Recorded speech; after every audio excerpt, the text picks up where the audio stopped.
Sir study motivation कब दे रहे हो? सर एग्ज़ाम तो आ गई है, एग्ज़ाम मोटिवेशन डालो ना। सर पढ़ने बैठता हूँ तो मन नहीं लगता, नींद आ जाती है। पढ़ाई को छोड़ करके हर काम करने का मन करता है, केवल पढ़ाई करने का ही मन नहीं करता। सर पूरी साल निकल गई है, एग्ज़ाम सर पे बैठी हुई है, बहुत ही प्रेशर में।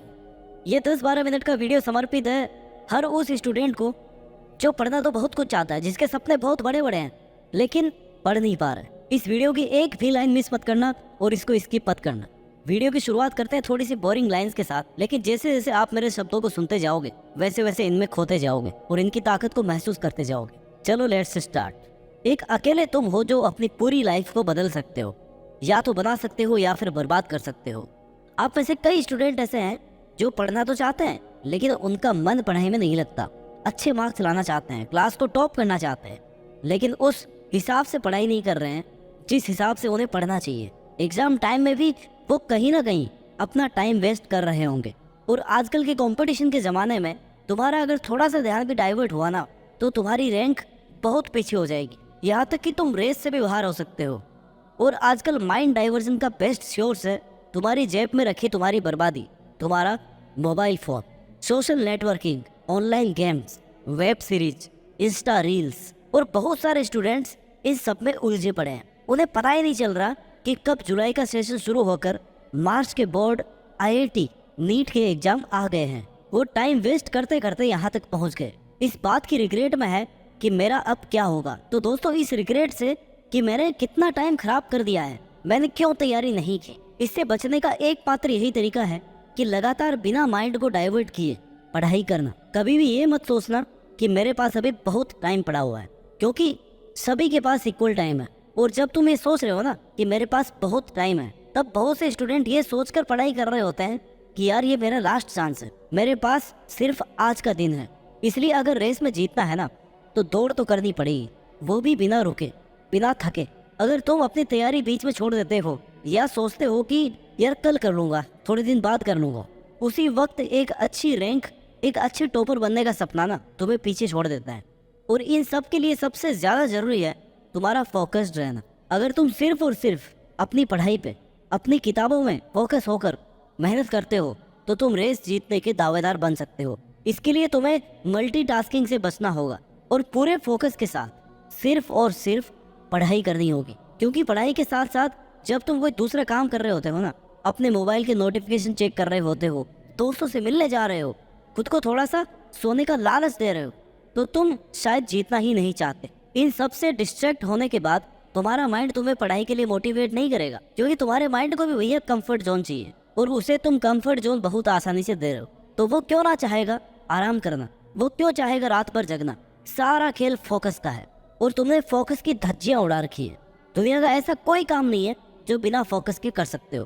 कुछ स्टूडेंट ऐसे होते हैं जो 10 घंटे पढ़कर भी उतना आउटपुट नहीं दे पाते जितने कुछ स्टूडेंट्स 5 घंटे पढ़कर भी आउटपुट दे देते हैं। क्योंकि 10 घंटे पढ़ने वालों में फोकस की कमी थी, उनका ध्यान कहीं और था, आधा कहीं था आधा कहीं और था। और 5 घंटे पढ़ने वालों को पता था कि वो शांति से फोकस करके अगर 5 घंटे भी पढ़ लेंगे ना तो उनके लिए काफ़ी होगा। उन 5 घंटों में उन्होंने अपनी पढ़ाई के अलावा कुछ भी नहीं सोचा, उनका ध्यान कहीं और नहीं गया। और प्रॉब्लम पता है क्या है? हमारी आदत पड़ गई है डिस्ट्रैक्ट होने की। हमें बहुत साधारण सी बात लगती है आधे घंटे पढ़कर 10 मिनट मोबाइल चलाने वाली आदत, और वो 10 मिनट का मोबाइल चलाना पता नहीं कब 2 घंटे में बदल जाता है, पता नहीं चलता। और किसी भी काम के लिए फोकस करना कोई एक दिन का काम नहीं है। एक जगह बैठकर शांति से पढ़ने के लिए इसे रोज करना पड़ता है, इसे अपनी आदत में लाना पड़ता है, तब जाकर 5 घंटे, 7 घंटे, 10 घंटे बिना डिस्टर्ब हुए आप पढ़ सकते हो। इसलिए जो स्टूडेंट्स एग्ज़ाम की तैयारी कर रहे हैं, जिनके एग्ज़ाम्स चल रहे हैं या आने वाले हैं, उनके लिए सबसे ज़्यादा ज़रूरी है कि उन्होंने जो गोल सेट किया है ना, जो टारगेट लेकर के वो चल रहे हैं, उसको अपने माइंड में रखें, उसे याद रखें। क्योंकि अगर तुम अपना टारगेट भूल जाओगे तो तुम्हारा माइंड तुम्हें उस डायरेक्शन में प्रमोट ही नहीं करेगा, तुम्हें वो पढ़ने के लिए कहेगा ही नहीं, क्योंकि उसे पता ही नहीं है कि तुम्हारा टारगेट क्या है। और जब उसे तुम्हारा टारगेट पता होगा ना तो वो बार बार तुम्हें कहता रहेगा कि भाई तेरा ये टारगेट है, तुझे पढ़ना है, तुझे आज इतना पढ़ना है, फोकस करना है। इसलिए सबसे पहले तो फोकस करने पर फोकस करना सीखो, अपने गोल्स को, टारगेट को याद रखना सीखो। जितना ज़्यादा और जितना स्ट्रॉन्ग तुम्हारा फोकस होगा ना, उतने ही अच्छे तुम्हारे रिजल्ट्स आएंगे। बिल गेट्स ने कहा था कि मैं सफल इसलिए हुआ क्योंकि मैंने बहुत ही कम चीजों पर फोकस किया। अगर मैं बहुत ज्यादा चीजों पर फोकस करता ना तो मेरा फोकस सेंट्रलाइज नहीं हो पाता, मैं वो काम कभी नहीं कर पाता जो मेरा रियल टारगेट था। इसलिए कम चीजों पर फोकस करो और फोकस को ऐसे रखो कि कैसा भी डिस्ट्रैक्शन आकर के तुम्हें तोड़ नहीं पाए, तुम्हें अपनी जगह से हिला नहीं पाए। अपने सिलेबस को इस तरह से डिवाइड करके पढ़ो जिससे वो तुम्हें बोझ नहीं लगे बल्कि तुम्हें मजा आए। खुद को ऐसे छोटे छोटे टारगेट्स दो जो आप डेली कंप्लीट कर सको, क्योंकि अगर तुम्हारा बनाया हुआ टाइम टेबल तुम्हारी कैपेसिटी के बाहर होगा तो तुम्हें इस बात का स्ट्रेस होगा कि यार आज का मैं गोल पूरा नहीं कर पाया। इसलिए हमेशा अपने टारगेट्स को छोटे छोटे टुकड़ों में बांट करके पढ़ाई कीजिए।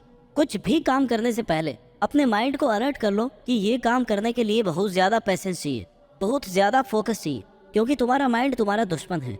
तुम्हारा माइंड ही तुम्हें इमोशनल ब्लैकमेल कर सकता है, यही तुम्हें इंस्ट्रक्शन देगा कि यार थोड़ी देर बाद पढ़ लेना, आज नहीं पढ़ेगा तो क्या हो जाएगा, पढ़ तो लिया, 1 घंटा थोड़ी देर आराम कर ले। और ऐसे इंस्ट्रक्शन ये इसलिए देगा क्योंकि इसे चाहिए कंफर्ट जोन। इसलिए तुम्हें अपने माइंड को इमोशनली कंट्रोल करना सीखना होगा। तुम्हारा माइंड तुम्हें कमांड दे इसके बजाय तुम माइंड को कमांड देना सीखो, अपने कंट्रोल में लाना सीखो। इसे तुम कहो कि भाई 1 घंटा पड़ेगा ना तो ही कुछ अच्छा खाने को मिलेगा। इसे किसी भी चीज के लिए मना मत करो, क्योंकि जिस चीज के लिए आप अपने माइंड को रेस्ट्रिक्ट करते हो ना वो ज्यादा करने का मन करता है, इसलिए उसे उलझा के रखो। अपने माइंड को कभी भी ये मत कहो कि ये करना ही नहीं है, बल्कि ये कहो कि हाँ कर लेंगे, लेकिन एक बार 2 घंटे के लिए पढ़ लेते हैं, उसके बाद करेंगे। तुम सपने देखते हो और ये सोचकर पढ़ने बैठते हो कि आज पूरे 10-12 घंटे पढ़ूंगा। अभी तक तो किसी ने पढ़ना शुरू भी नहीं किया होगा, मैं ही टॉप करूंगा। और जैसे ही 1-1 घंटा पढ़ते जाते हो ना, आपका माइंड आपको कहने लगता है कि आज घूम लेते हैं, आज मोबाइल चला लेता हूँ, कल से पक्का पढ़ूंगा। और इसी डाइवर्जन से तुम्हारे माइंड की हैबिट बढ़ जाती है, क्योंकि तुम्हारे माइंड को पता है कि तुम एक बार कहने से डाइवर्ट हो जाओगे। इसलिए अपने माइंड के आगे बेवकूफ बनने की जरूरत नहीं है। जितना अपने माइंड के आगे बेवकूफ बनोगे उतने ही पीछे छूटते जाओगे। इसे कंट्रोल में रखो भाई, इसे भटकने मत दो, कंफर्ट जोन में आने मत दो, तभी ये पढ़ाई पर फोकस्ड रह पाएगा। अपने माइंड का डेली का क्या काम है, आप इसे पढ़ने को बोलोगे ना तो ये आपको डाइवर्ट करेगा। ये इसका साइकिल है जिसमें पहले ये आपको डिस्टर्ब करेगा, फिर आपको रिग्रेट करवाएगा कि यार तुमने आज का पूरा दिन खराब किया। खराब करने वाला कौन था? दिमाग। और बाद में रिग्रेट भी किसने करवाया? दिमाग ने। और फिर तुमने थोड़ा सा मोटिवेशन देगा कि यार अभी भी पढ़ लेते हैं, अभी टाइम है। फिर थोड़ी देर बाद दिमाग कहेगा कि नहीं यार अभी तो बहुत टाइम है, थोड़ी देर मूवी देख लेते हैं, थोड़ी देर सो लेते हैं। और फिर सोने के बाद ये फिर से रिग्रेट करवाएगा कि यार बहुत देर हो गई सोते हुए, आज भी कुछ नहीं किया, आज भी कुछ नहीं कर पाया, आज का दिन भी चला गया। इसलिए तुम्हें बस इस माइंड के इमोशनल साइकिल को तोड़ना है, जो तुम तभी कर पाओगे जब तुम अपने माइंड को टेक कर पाओगे, तभी तुम जीत पाओगे, तभी तुम टेक कर पाओगे, तभी अपना एग्जाम आराम से लिख पाओगे। क्विक डिसीजन लेना सीखो। जैसे किसी काम को करने बैठो ना तो तुरंत खुद को कमांड दो कि यार बस जस्ट 5 सेकंड में ये काम शुरू करना है, क्योंकि वो 5 के सेकंड है ना, वो टाइम तुम्हारे आने वाले 2-3 घंटे डिसाइड करेगा। अगर तुमने उन 5 से 10 सेकंड में खुद को हरा दिया, तुरंत अगर डिसीजन नहीं लिया, तुरंत वो काम शुरू नहीं किया, तो फिर टाइम वेस्ट होना शुरू हो जाएगा। जैसे अगर आपको उठना है, आपका अलार्म बज रहा है, तो तुरंत अलार्म बजते ही उठ जाओ। वहां से वो 5 सेकंड का टाइम ना तुम्हारे डिसीजन मेकिंग के लिए काफी होना चाहिए, क्योंकि अगर तुरंत डिसीजन नहीं लिया तो तुम्हारा माइंड तुम्हें कंफर्ट जोन में जाने के लिए कन्विंस कर ही लेगा, तुम्हें वापस सोने के लिए मजबूर कर ही देगा। इसलिए जब भी किसी एक काम को छोड़कर दूसरा काम शुरू करो ना तो उसमें 5 से 10 सेकंड से ज्यादा डिसीजन लेने का टाइम नहीं लगना चाहिए। और जब पढ़ाई शुरू कर दो, थोड़ी देर बाद तुम्हें लगे कि तुम डिस्टर्ब होने वाले हो, डिस्टर्ब होने लगे हो, तब अपने माइंड को फिर से बेवकूफ बनाओ कि यार 5-10 मिनट बाद में उठेंगे, थोड़ी देर और पढ़ लेते हैं, उसके बाद पक्का घूमने चलेंगे, फिर वापस पढ़ने लग जाओ। इससे तुम्हारा सीटिंग टाइम बढ़ता जाएगा, तुम्हारा माइंड भी तुम पर हावी नहीं होगा, क्योंकि तुम इसे बार बार ये लालच दे रहे हो कि हाँ करेंगे वही जो ये कह रहा है, लेकिन थोड़ी देर बाद। और तुम्हारे माइंड को ये लगता रहेगा कि हाँ थोड़ी देर और पढ़ लेता हूँ, 1 घंटा पढ़ लेता हूँ, उसके बाद में आराम करने को मिलेगा। और यही है इमोशनल कंट्रोल, अपने ब्रेन को कंट्रोल करना, जो फोकस रहने के लिए सबसे ज्यादा जरूरी है। पढ़ाई करते करते जब रिग्रेट आने लग जाए ना, तब समझ लेना कि तुमने काफी सारा टाइम वेस्ट कर दिया है, क्योंकि रिग्रेट तभी आता है जब हम अपना ही बनाया हुआ टाइम टेबल फॉलो नहीं कर पाते। इसलिए रिग्रेट से बचना है ना तो डेली का काम डेली ही होना चाहिए। तेरे पास आज कौन सा नया बहाना है नहीं पढ़ने का? तुझे तो पढ़ना ही होगा ना, क्योंकि तेरे घर वालों ने तुझसे उम्मीद लगाई है कि मेरा बेटा या बेटी टॉप करेंगे, अच्छा पढ़ रहे होंगे, तेरी माँ मन्नतें मांग रही होगी, तेरा बाप दिन रात मेहनत कर रहा होगा।